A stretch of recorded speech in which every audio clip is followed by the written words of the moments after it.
icyizere cyari cyaragiye, nta mizero yo kuramuka, bose bari barabuze uwabahumurizaga, abandi bahungira mu bihugu byegereye u Rwanda. Inkotanyi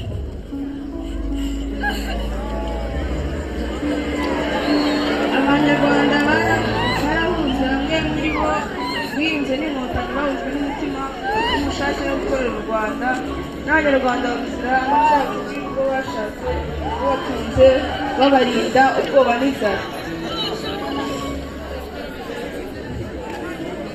Mu nzira baza bagize byinshi ndetse banasiga ubuzima, ariko imbaraga bashyizemo ntizayoberana gutsindwa.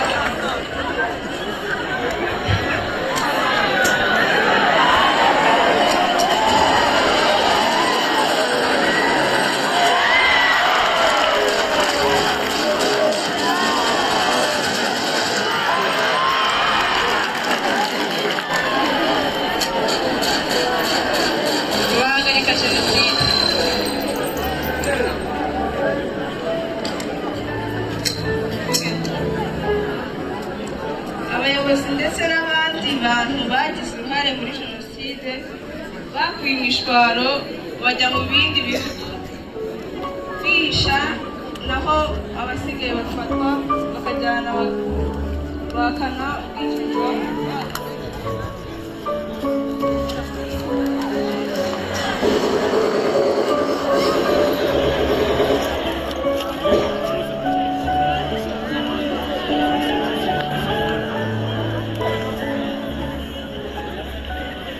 Abakoze jenoside barahizwe na leta nshya bashyikirizwa ubutabera.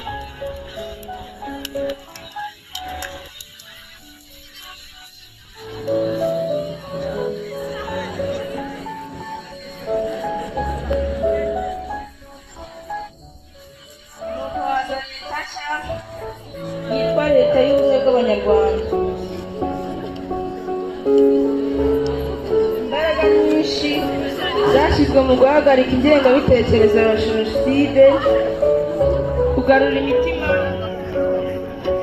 y'abantu bakabasha kubabarirana no gutezanya imbere